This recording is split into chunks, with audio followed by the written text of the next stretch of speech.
Good afternoon. As people join in, we'll get started in just about 30 seconds.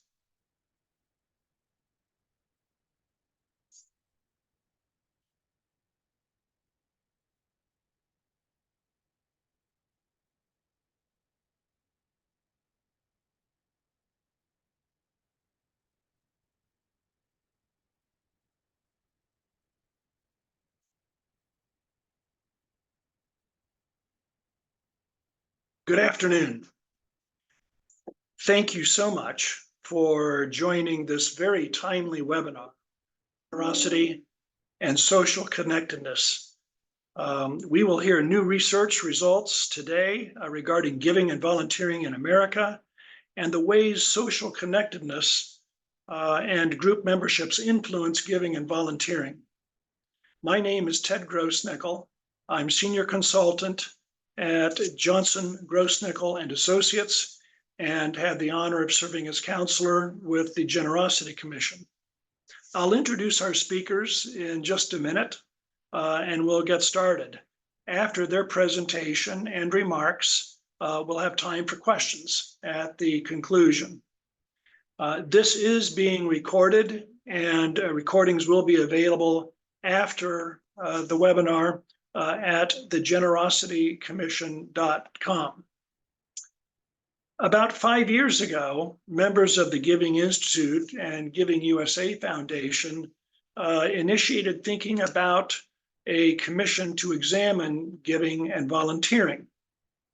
Planning and funding was undertaken and secured, and the Generosity Commission got underway. One of the very best parts of all of this, if you'd allow me a personal minute, is to say that it gave me the opportunity to meet and work with a host of incredibly thoughtful leaders and thinkers. And I'm going to introduce two of them to you now. First, you'll hear from Jane Wales. Jane is the co-chair of the Generosity Commission and Vice President for Philanthropy and Society at the Aspen Institute and Executive Director of its program on philanthropy and social innovation. Jane is the founder of the Global Philanthropy Forum, former CEO of the World Affairs Council, and former host of the nationally syndicated NPR radio interview show World Affairs. Previously, Jane served with the Clinton administration as Senior Director of the National Security Council for Science and Technology. In the Carter administration, Jane served as Deputy Assistant Secretary of State. In the philanthropic sector, Jane chaired the international security programs at the Carnegie Corporation of New York and the W. Alton Jones Foundation. She directed the project on world security at the Rockefeller Brothers Fund. During 2007 and 2008, she served as acting CEO of the Elders, chaired by Archbishop Desmond Tutu and founded by Nelson Mandela. Jane serves on the board of many organizations, including Open Corporates, ID Insight, and the Center for a New American Security. She also has served as chair of the board of FSG, a nonprofit management consulting firm. After Jane, we'll hear from our main presenter and researcher, Dr. Nathan Dietz. Nathan is currently the research director at the Do Good Institute, DGI, and an associate research professor in the School of Public Policy at the University of Maryland, College Park.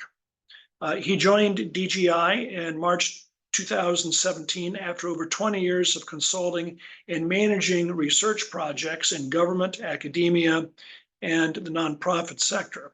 His research at DGI focuses on social capital, volunteering, charitable contributions, civic engagement, and social entrepreneurship.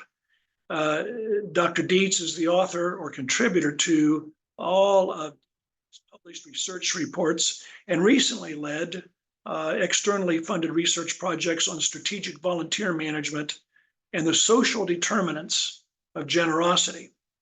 With that, Believe you know that we have two wonderful speakers here, and I'm going to turn it over to Jane Wales.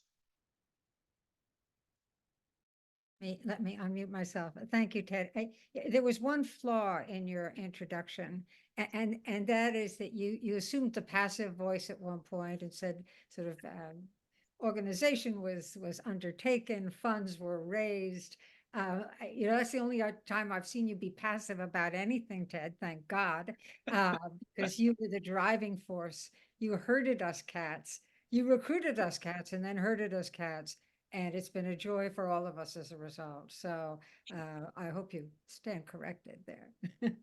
so just sort of a word about it. We were handed this assignment, and we started with the proposition that our democracy's greatest asset is the engaged citizen, the everyday volunteer, the everyday giver that engage in associational life, a word I can never say, but Nathan will say it better. We'll say it right. But in essence, these are the folks that support the local women's center, that mentor struggling youth. They create in communities across our country the spaces where democratic decision making happens, right? Where shared problems are solved, community resources are stewarded. These are the people and the organizations they support that are part of the system we built as a country. Yet their numbers have been dropping year over year for several decades, with just a few exceptions. There have been more money given, but by fewer givers, more hours volunteered, but by fewer volunteers.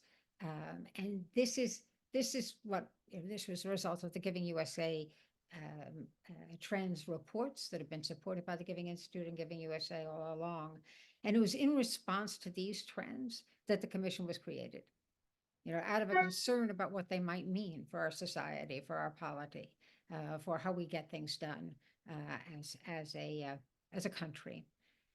And it was named, I should say, it was named the Generosity Commission, not the Giving Commission, not the Volunteering Commission, but the Generosity Commission, out of admiration for the impulse that leads people to give valuable time and money.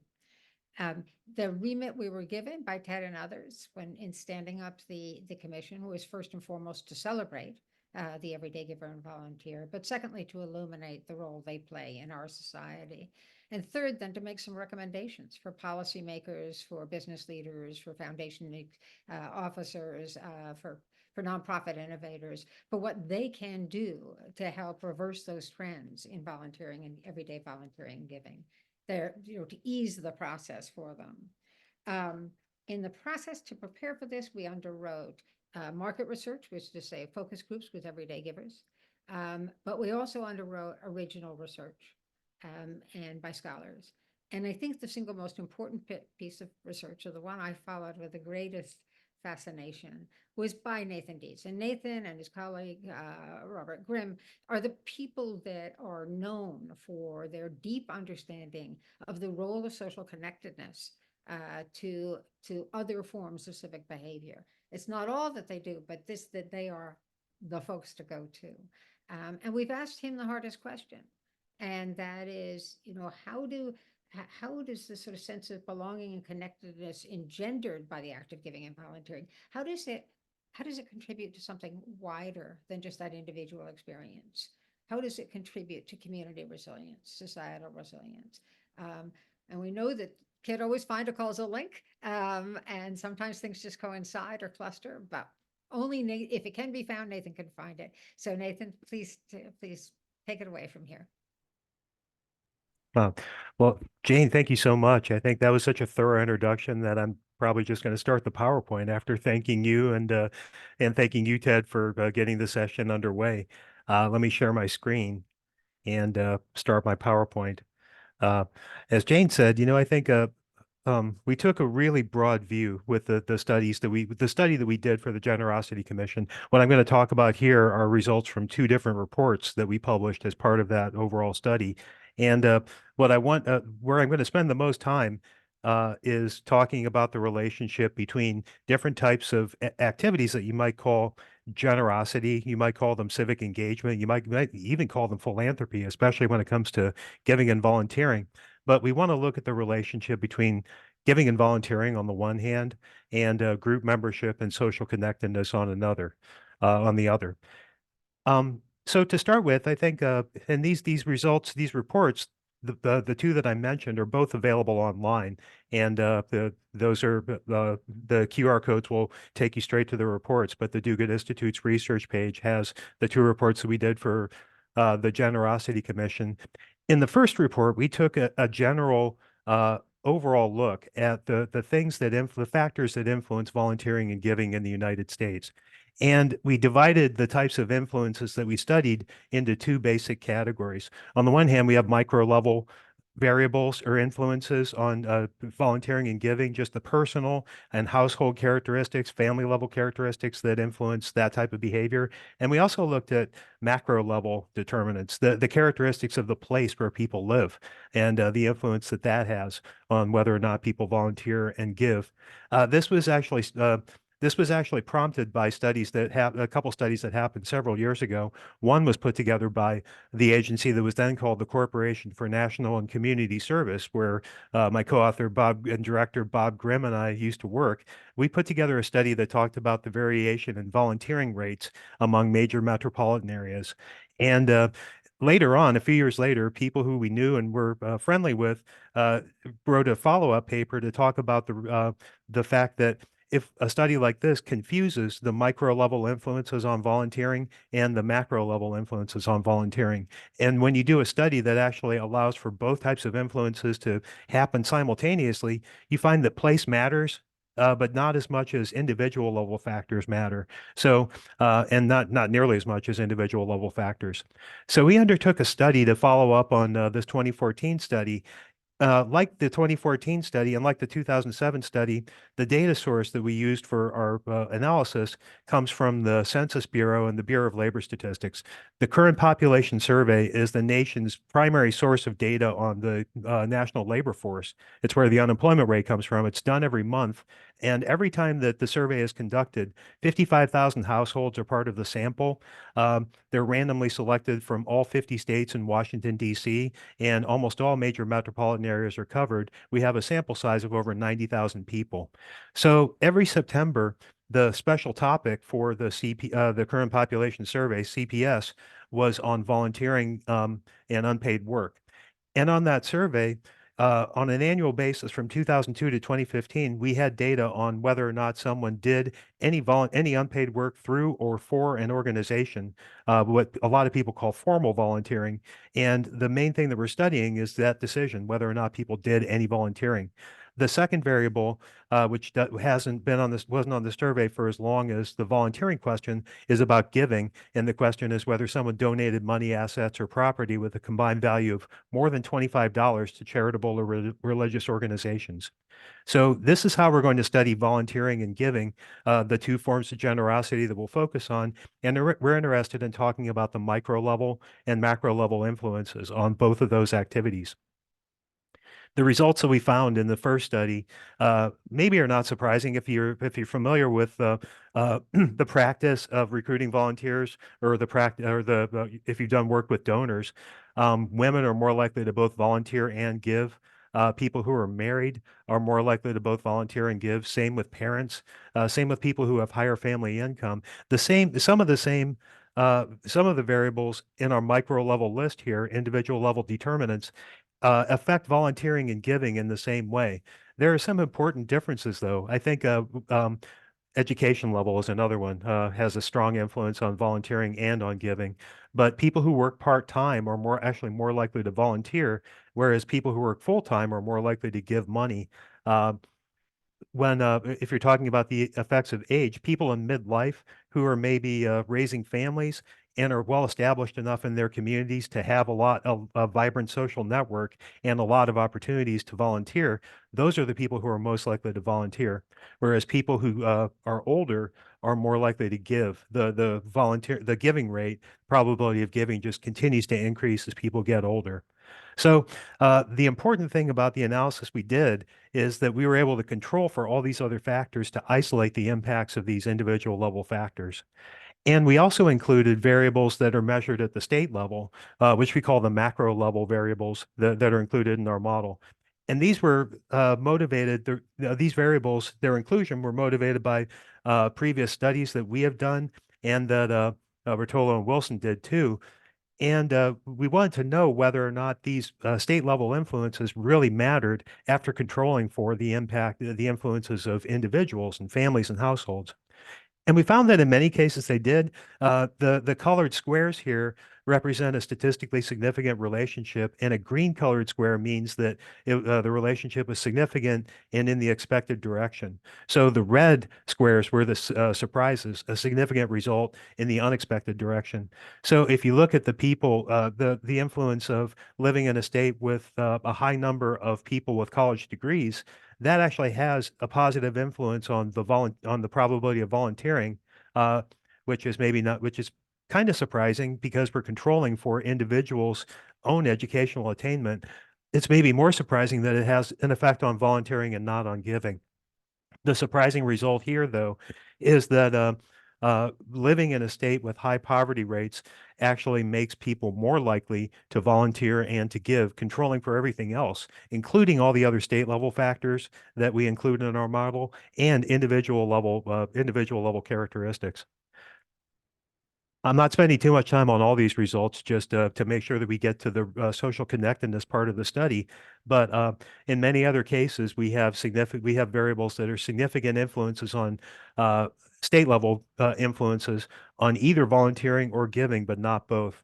And there are a lot of variables in that category, like the prevalence of congregations. The more congregations there are per capita, actually per 1,000 people in the state, the more likely people are to volunteer. Surprisingly, maybe that variable doesn't have a significant influence on the giving decision.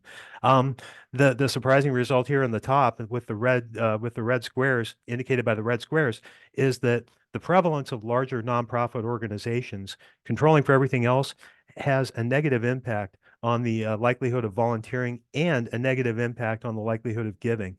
Now, we don't mean very large nonprofits the way that we're measuring it. We're only talking about nonprofit organizations large enough to file Form 990.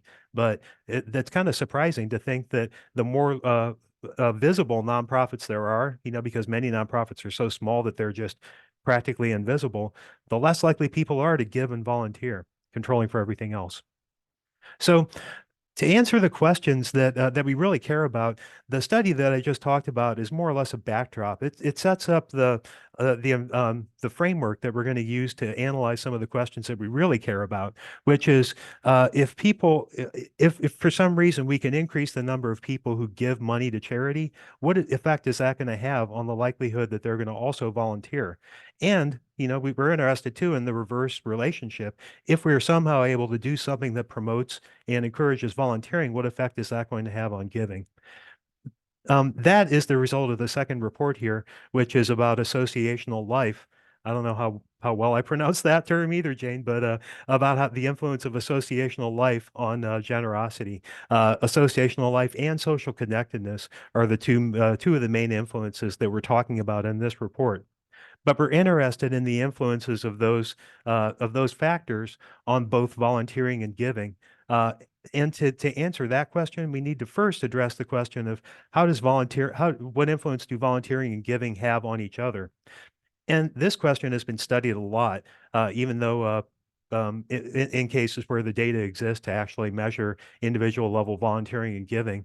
Many economists focus on the question of whether or not volunteering and giving are complements or substitutes. That is, if you volunteer, are you more or less likely to give?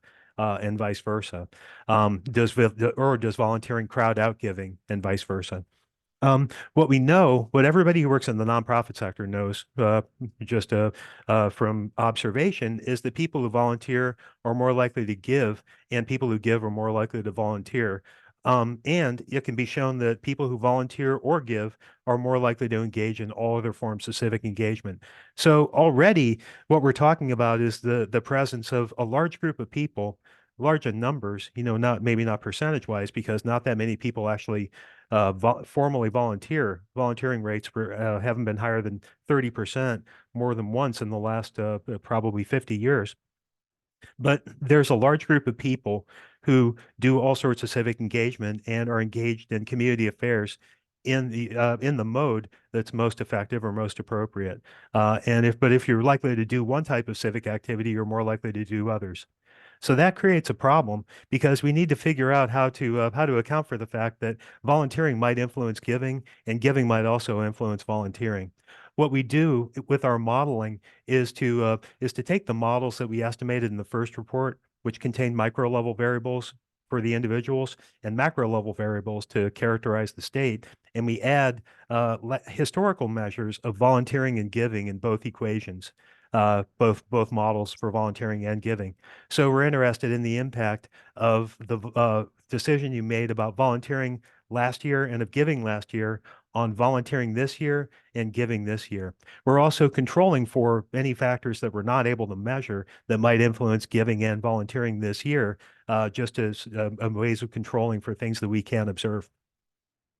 To do this, we are actually able to take the CPS data and combine it so that we have data for a cut down group of respondents who answered the survey in 2 consecutive years.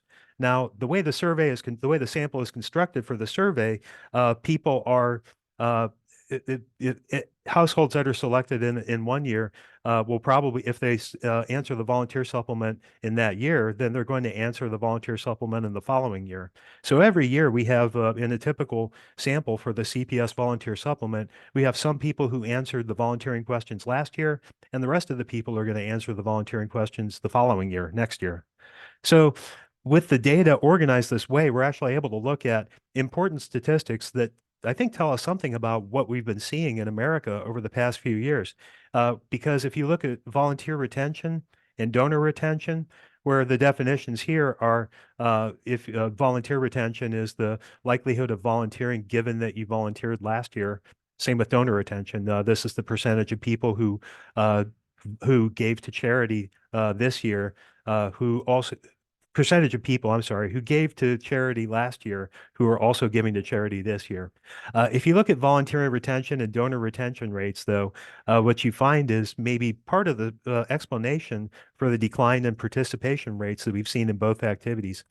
Volunteer retention in particular, the volunteer rate has been declining from certainly since the full recovery from the Great Recession in the late 2000s. It's been declining every year since 2010. And then finally, because the bars here represent significant confidence intervals, margins of error, there was a significant difference between the retention rate in 2010 and the retention rate in 2014, 2015. So that shows how much influence the leakiness of the volunteer workforce was, how leaky the volunteer workforce was during that time period, and maybe part of the explanation for why we saw a decline in volunteering. The thing is, you also see a decline in what we call acquisition, which is the likelihood that you volunteer this year, for instance, given that you did not volunteer in the previous year. So it's the way that the volunteer workforce might be able to replenish the people who leave because of attrition, lack of retention. And you can see from these graphs that volunteer acquisition was also declining over this time period. The trends aren't so significant for donation, for giving, as they are for volunteering. But in both cases, you saw declines in participation rates that seem to be that probably are part of the drivers for why we saw declines in the overall participation rates. Anyway, what we have, because we're able to incorporate the recent history of volunteering and giving for the people in our sample, is that we're able to talk about the influence of volunteering on giving and vice versa, controlling for all the other factors in our model. What we find is that the act of volunteering last year increases the likelihood that you'll volunteer this year by 38.2 percentage points. And similarly, that the act of giving to charity last year, controlling for everything else, makes you 32.7% more likely to give to charity next year. What we're really interested in is what's the impact of volunteering on giving and what's the impact of giving on volunteering. The impact of giving on volunteering is to increase the likelihood of volunteering by 9.3 percentage points. But volunteering actually has a bigger influence on giving. People who volunteer are more likely to give to charity controlling for all other factors by 14.5 percentage points compared to people who did not volunteer. So you can look at these results and you might say, okay, what we're seeing here is that volunteering seems to have more of an influence on giving than giving has on volunteering. And while that's true, I think that, as Jane was saying in the introduction, we are stopping short of saying that that means that volunteering has a larger causal impact on giving than giving does on volunteering. We're just not able, with the data that we have, because we're not able to control for all relevant factors. We're not really able to talk about causality with this analysis, but it does help answer the question about how are giving and volunteering related. So moving ahead, now that we've taken this step in the process of developing an answer to our answers to our questions, I should say, we're able to turn to the question of how civic engagement and generosity are related. And the interesting thing, I think this was mentioned in Jane's introduction, but if you think about ways of defining citizenship, people think about voting these days as an essential part of the definition of active citizenship. That people should vote in elections because that's a duty or a primary responsibility of citizens. The thing is, that's just one type of engaged citizenship that people think of. On the one hand, you have kind of the law and order definition of citizenship, typified by the idea that you should report a crime. On the other, you should have just active engagement as a definition of citizenship. And you have volunteering on that other extreme. Voting tends to be in the middle, according to people's perceptions of what's important about being a citizen. Giving to charity is missing. So it's an interesting question about where people think giving to charity fits in when you talk about being an engaged citizen. Anyway, to do our analysis of associational life and social connectedness, we want to add 3 variables to our model. They're all measured during the last year, and in all 3 cases, we have well, they're all measured during the previous year because we're interested in the historical influence of being civically active in various ways in one year on the decision to volunteer or to give in the succeeding year. So we're interested in adding group membership, social connectedness, and trust in neighbors to our models of volunteering and giving that we've already set up and specified. To talk about group participation, we're interested in looking at the percentage of people who say, yes, I was a member of one or more of these types of groups. A school group or community organization, that's one type. Service or civic organizations, sports or recreation organizations, belonging to a congregation for a church or a synagogue, not counting attendance, not counting actually going to church, attending religious services, or belonging to any other type of organization. If you said yes to any one of these questions about group involvement, which are very old, they were actually the questions that motivated Robert Putnam's bowling alone argument, because he thought these were outmoded measures of how civically engaged people are. But we included them on the survey that we are using, but they're analyzing here. And our question is, if you belong to one or more of these listed group types, how much more likely are you to give and to volunteer, controlling for everything else? And the answer is group membership has a significant influence on both volunteering and giving, controlling for everything else, including prior history for volunteering and giving, as well as micro level and macro level variables. If you belong to a group, you're 14.3% more likely to volunteer, all else being equal, and you're 8.6% more likely to give to charity. So those are pretty big impacts relative to the size of some of the other impacts that we're looking at. Next, we looked at the impact of being connected to people in your household and in your immediate neighborhood in various ways. And over the years that the survey was conducted, there were questions on the survey about different types of varieties of social connectedness. We formed a composite index variable out of 3 of those measures. The frequency with which you eat dinner with other people in your household, the frequency with which you talk to other people in your neighborhood, and the frequency with which you and your neighbors do favors for one another, like taking out the trash or picking up their newspaper, walking their dogs, that type of thing. So these are measures of kind of neighborliness as well as social connectedness, but we're interested in what impact those have on volunteering and giving, controlling for other activities. And the answer is They don't actually have a significant impact, a very large impact anyway, especially when you control for group membership. If you do control for group membership, then uh, the social connectedness index, a 1 unit increase in that makes you 1.1% more likely to volunteer.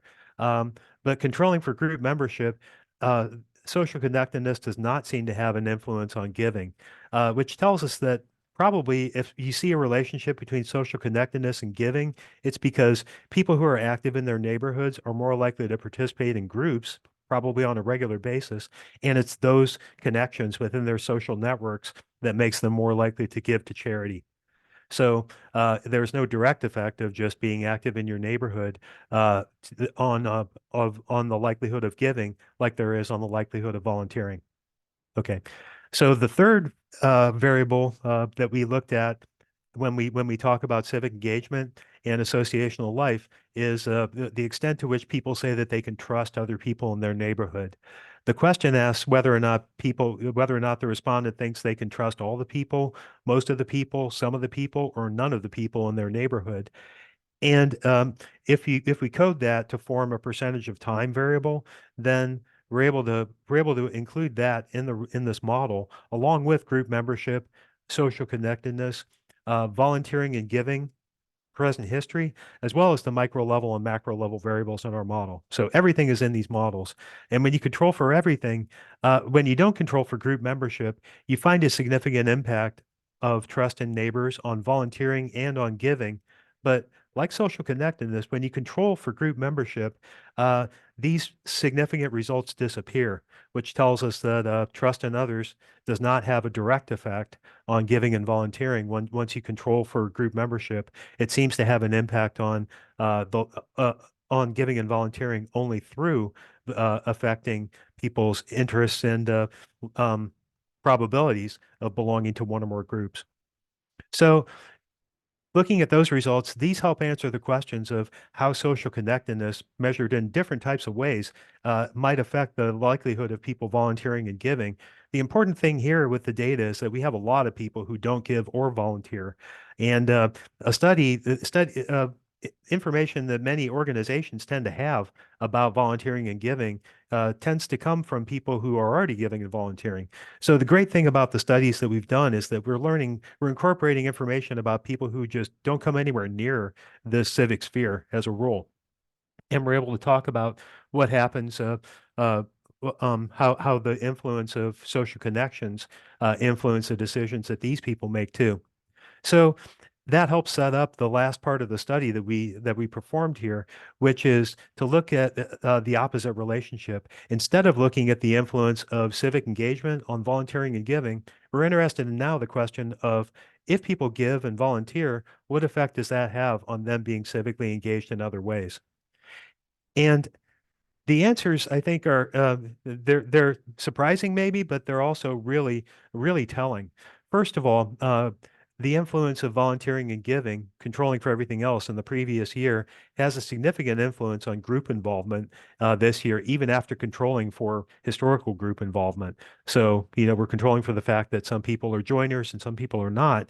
But volunteering actually increases the likelihood that you get involved with groups by 24.4%, and giving increases the likelihood of group involvement by 9.9 percentage points. With social connectedness, though, volunteering and giving don't have significant influences on uh, the social connectedness index value that we created. The thing about the index value is that it was a nice idea, but it makes more sense in a lot of cases to take the index apart and look at the influence of volunteering and giving on each of the three types of social activities that we measured. And when we do that, what we find is that volunteering actually does have an influence, a small one, but a significant one, on the likelihood of doing favors for neighbors. But it doesn't have none of those, giving doesn't have any effect on any of the measures of social connectedness that we used in our study. So you might look at this and think, okay, well, that makes sense because we're talking about the effect of formal volunteering on informal volunteering, doing favors for your neighbors. But I think this result illustrates a pathway if we're talking about the ways in which volunteering and giving or measures of generosity might be used to try to help rebuild civil society, then this is not going to make the difference overall, but it is going to have a significant impact. I think that's what the results of our study imply. Um, the effect of volunteering and giving on trust in neighbors. Both of these results are statistically significant. Sorry, but they're very tiny. The index takes the percentage of time variable that we created from the original question is the percentage of time with which you feel like you can trust your neighbors in general. And volunteering increases that percentage by about 3 percentage points. Giving increases that likelihood by about 4 percentage points. And then finally, because this is an election year, I think these results have even more saliency. What is the influence of volunteering and giving on the likelihood that people vote in national elections?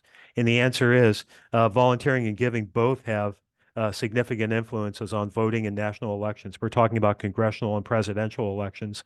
And the size of the impacts of volunteering and giving are similar to the size of the effect of volunteering on giving and of giving on volunteering, anywhere between 9 to 12 to 13 percentage points. So those three activities seem to be pretty tightly connected to one another. And they help, I think, strengthen the argument that we were trying to make about the relationship between being generous to others through organizations, which is how we're measuring giving and volunteering, and being active in civil society in other ways. So I think I'm going to probably be able to yield back some time, but those are the results of the study that we conducted, and I'm ready to. I think first of all, I think I'd love to hear some comments from Ted and Jane, and then take some questions from people in the audience. Wonderful. Thanks so much. I noticed in the chat that several people are asking for a copy of the slides. So, Okay. right, and I think we're going to be putting them up online for folks. I have just one comment, and that I like the fact that you pointed to voting. I think of it as the greatest act of collective volunteering that Yeah. Americans could possibly engage in, right? And in fact, they've been voting in record numbers in the last 3 national elections. So that is heartening, while the giving trends is much more worrisome. You've relied, heavily on the current population survey, which is such a wonderful source of data. But it's data on giving to and giving to nonprofit organizations, that is to say, registered charities. We've got great access to this kind of data. What do we need when it comes to giving that is and volunteering that's unmediated by nonprofits, the giving directly through a GoFundMe, or volunteering directly by joining a mutual aid group in the neighborhood, both of which were activities that were on the rise during the acute phase of the pandemic, when you couldn't do things together physically. What kind of knowledge do we need? How might we capture it? How important is that? That's a great question. I see. I'm taking a look at the questions in the chat, and I think some of the questions are related to this too. I think what we've seen since the period that we actually focus on uh, with the data in the study is a proliferation of ways in which people can be generous to one another. Lucy Bernholtz has a great book about that, where she talks about the different ways in which people engage with try to help others. They don't necessarily engage with organizations at all, because you don't necessarily have to. In the age of mechanisms like GoFundMe, you can just give to other people through that. I think the interesting I'd like to try to figure out how to get the best data. Giving Tuesday has done some really good work in collecting data on giving and volunteering through other means, using other types of definitions. But I think looking for data at in national data collections, I think is that if we had some, then that would be a signal that this question is really important to policymakers at the national level. And so far, I don't think I've seen, I'm not sure if there is anything that's like the CPS in terms of measuring giving or volunteering through those other means. The thing is, that question as people in the chat have said, is really important right now because we're interested in trying to rebuild after the pandemic, and people are talking about the ways of the ways the most effective ways to get people more involved in associational life, first of all, and then interacting with charitable organizations as volunteers or donors. And knowing that if we had, among other things, if we had data on how people are being generous outside of the nonprofit organizational world, then that might help us understand that other question a little bit better. I have one other question because this just jumped out at me when you said the larger, more visible nonprofits and in communities that had them, there was less of the giving and volunteering. And I'm wondering if this is, that wonderful MIT scholar speaks to the role of professionalizing nonprofits. Yeah. And I wonder if as they become more professionalized and less sort of, local grassroots organizations, that the everyday giver and volunteer feels less needed. I mean, I think that professionalization probably is an influence on that trend. I think also just the economic pressures that a lot of people are feeling, I think today are an influence on that trend. I think you can see that sometimes in situations where there's an event that encourages people to issue calls to give money especially.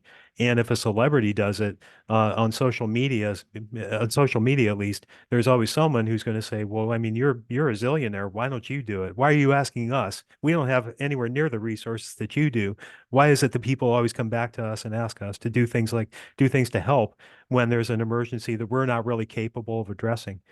Well, I think the answer is it's good to try to help. It's not that people expect you to solve the problem all by yourself, but doing something collectively with others, I think is worthwhile. Even if your individual contribution is not going to maybe move the needle, it's still a good thing to do because working with others is helpful for you and helpful for just general purposes. Ted, I'm sure you've got questions as well, and you'll be moderating as others hop in. Yes, thank you, Jane, and thank you very much, Nathan. Lots of questions. I believe you did indicate, just to reassure people, that this is being recorded and is available afterwards at the generositycommission.org. And Nathan, I believe, we're also asking if the presentation slides are shareable, if you can let us know where those might be found. I presume at the Do Good Institute. Couple of questions that go to the starting numbers.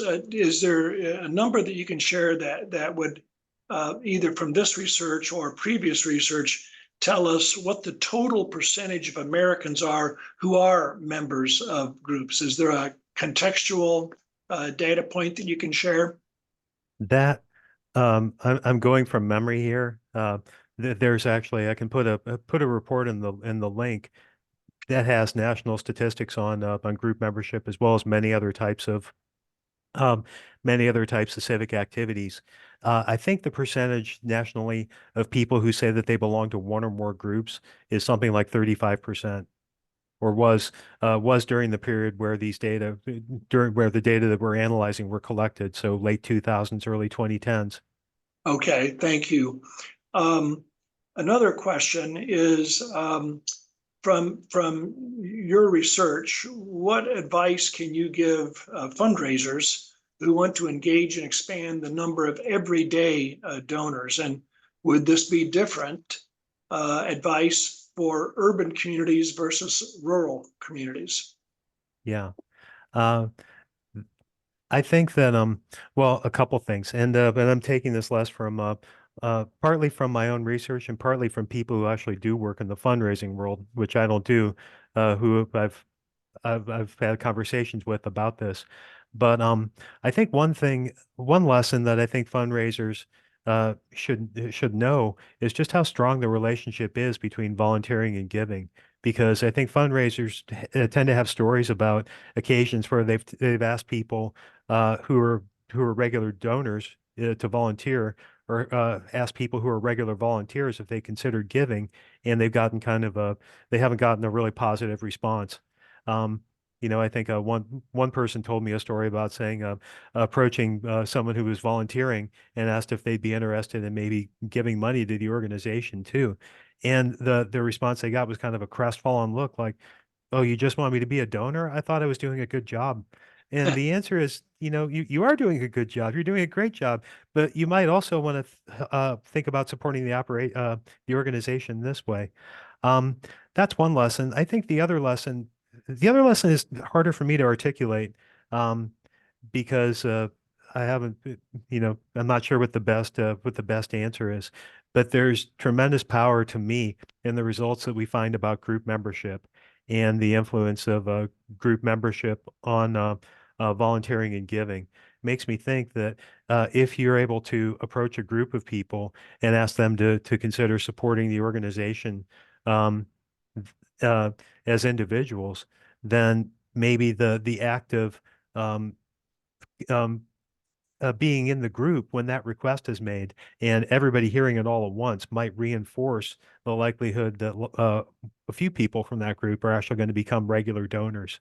I mean, giving circles don't necessarily work that way. They're more self-driven. But if you're a fundraiser, maybe you could try to activate the sort of impulse or motivations that influence the people who actually are in giving circles. Thank you. A question for you that is pretty mechanical, but I suspect a number of our participants are interested in it. Can you cite again the book by Lucy Bernholtz at Stanford that you mentioned? The book The is research report. I'm sorry. Oh, well, it's a book. I know. There may be I don't think that there was a report that came out before that. There sometimes is, but the book is called How We Give Today. I'm pretty sure.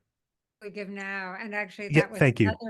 another piece of research, Ted, as you recall, that the commission That's supported. right. Yeah, that Yeah. was one of the very, very first pieces of research commissioned by the commission. Another set of questions have revolved around the research that you've done utilizing data that was up to about 2015 or 2016. Hmm. Do you have any thoughts as to whether or not, or any suspicions that you might share as to whether or not there have been changes in anything that you've seen that perhaps has occurred since 2015, 2016 data? Yeah. Um, I'm sure there has been. I mean, wouldn't even take the pandemic, I think, uh, to um, to drive noticeable changes in the trends that we've seen. But the pandemic did happen, and things are, very, very different than they were before the pandemic. Uh, I should explain the reason why we are only using data collected until 2015. It's because the current population volunteer supplement was changed materially after that. It wasn't conducted at all in 2016, and when it came back in 2017, it was very different in format and in question form, and the response rates were actually a little bit lower too, and that's a problem that all surveys have had. Uh, so we the trends coming out of analysis of data from the post 2015 CPS supplements have been kind of discouraging. After initially what we saw in 2017 was a huge increase in the volunteering rate. Today, the most recent CPS data that we look at shows us that volunteering rates as of September 2021 were lower than they ever had been. And that's consistent, I think, with what we saw in a report that we published early last year on strategic volunteer engagement, which you mentioned in your intro, Ted. I think the problems that organizations are having in recruiting volunteers are even more pronounced. They're just sounding the alarm about the problems that they're having with volunteer recruitment. Post-pandemic compared to data that was collected using the same questions right before the pandemic started. So that's the effect of the pandemic. Um, I think that in both those cases, you take a look and you realize that there are huge differences, profound differences in the voluntary sector and civil society today compared to 10 years ago, 8, 10 years ago, which is where our data stops. What I think is compelling about our analysis is the fact that you saw declines and you saw influences that we might recognize today, that we might associate with the present day. To look at our study, you realize those things were happening 8, 10 years ago. Well, it's so valuable for you to mention this, that the next question is more of a comment from one of the participants, and it may be as much of interest for Jane to respond to as you, Dr. Dietz.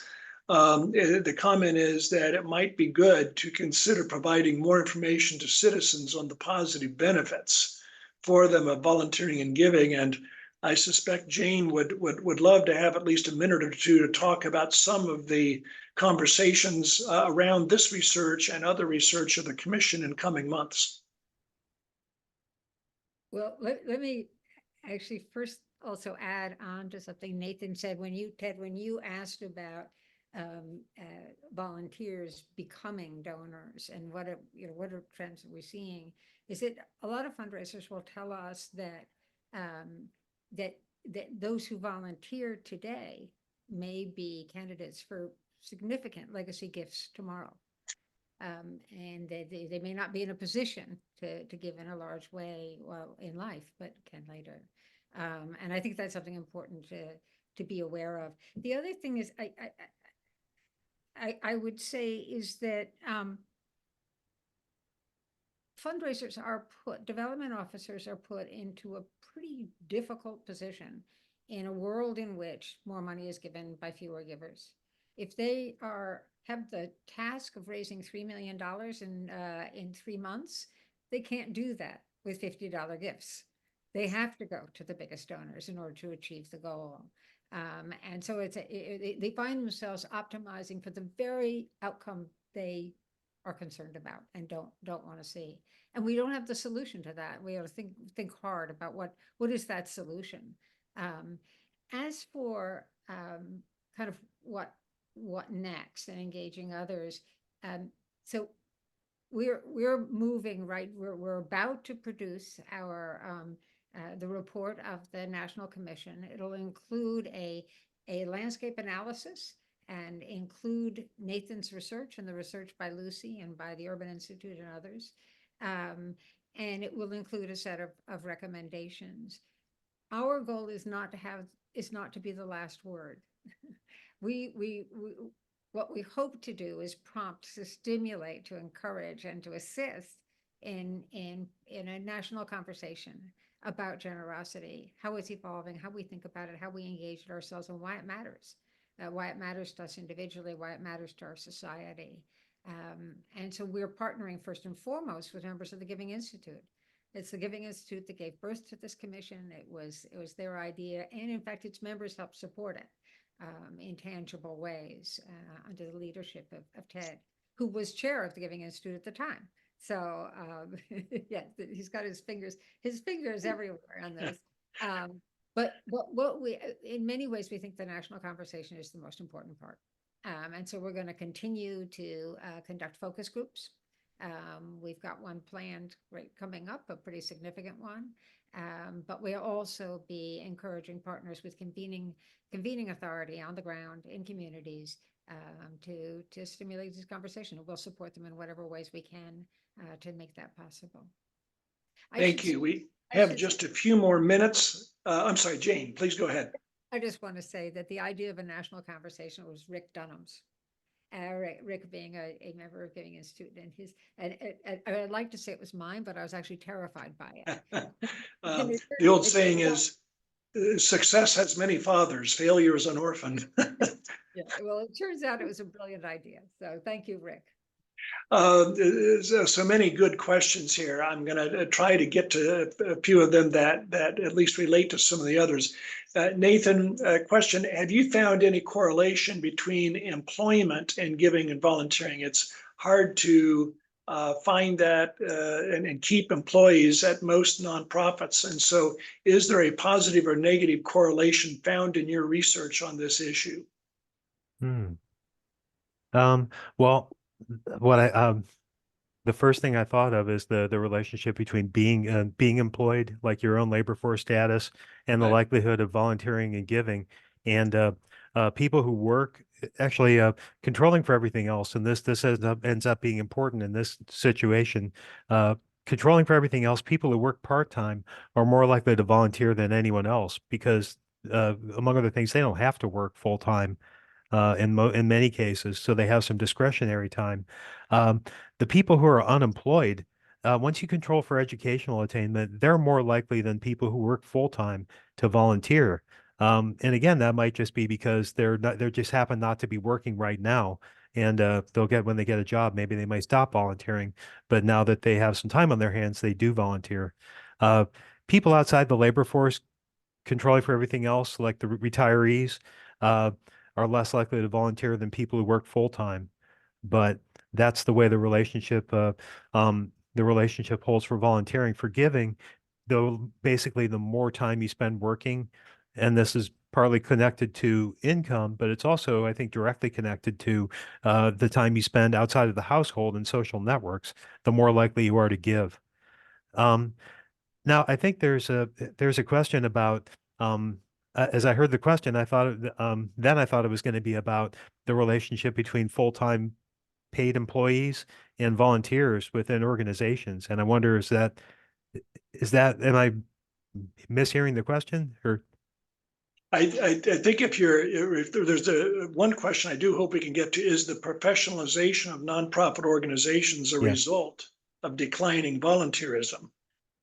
Actually, yeah. I think um well, it might be. That's another question, I think, where it's kind of difficult to determine which is the chicken and which is the egg. I think uh many nonprofits have professionalized over the years. Many have not, but some in many cases, externally imposed pressures on organizations have made them think, boy, if I want to stay competitive in this field, I had better become more professional, uh, adopt more other people's professional norms.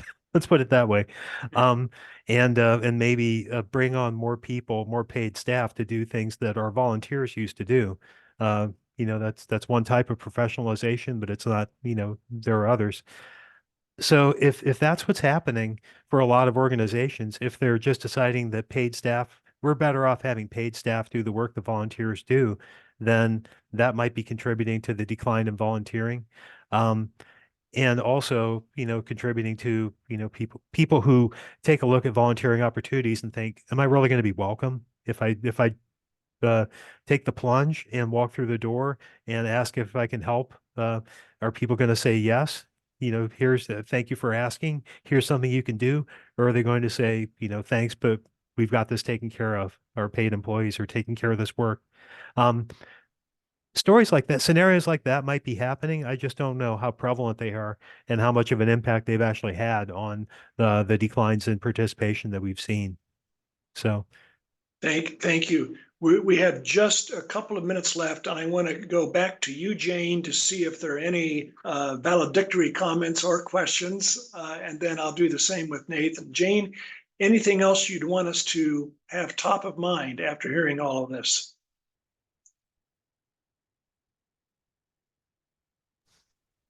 Jane, you're muted. We look at the decline in the number of everyday givers and volunteers, and you can feel despairing about it. It is a real concern when coupled with a decline in societal trust and a rise in social isolation. But what we keep finding out is that there's a solution, and that Americans still have a profound sense that generosity is just part of being. And you'll see this obviously in giving to and through religious organizations, but in a lot of settings, it's still robust. So we feel like, this is a problem to be solved, to be understood first and then solved. Right. I'd say that knowledge makes a huge difference. Nathan's work is spectacular. Lucy's work as well, Urban Institute as well. We've been really fortunate to learn from them. So I just would make those 2 points and to say thank you to those on this call who are part of the solution and deeply engaged themselves. Nathan, we have about 30 seconds. Is there anything else that you'd want us to keep in mind? Only that I think that the exciting and encouraging part about the research that we've done is that, we did uncover some pathways. Uh, when you see relationships between all different types of civic activities and philanthropic activities, then that's good and bad, because there are opportunities to trigger lots of different types of increases in lots of different types of participation. But you can also trigger decreases in loss of participation rates for many activities. I think what we see here is, combined with the results we're talking now about, things that can be done to trigger an actual growth of the volunteer pool, an actual growth of the donor pool, so that we're not just talking about how to keep the donors that we have, or how to, how to play to the strengths of the volunteers who continue to show up even now. We're talking about how to introduce more people to these opportunities that maybe they had never even thought of or considered. Well, thank you very much. Terrific work. I join Jane in saying thank you. Thank you. Jane, thank you for your questions and for all of your leadership with the commission. And I think there's a high degree of alignment for all of us in saying that this is a problem to be solved. It's one that we think can be solved, and we can make it better in the future. To everybody who participated today online, we got to many, but not all questions. There is a recording of this. Nathan's presentation will be shared, and we thank you so much for being a part of this webinar today.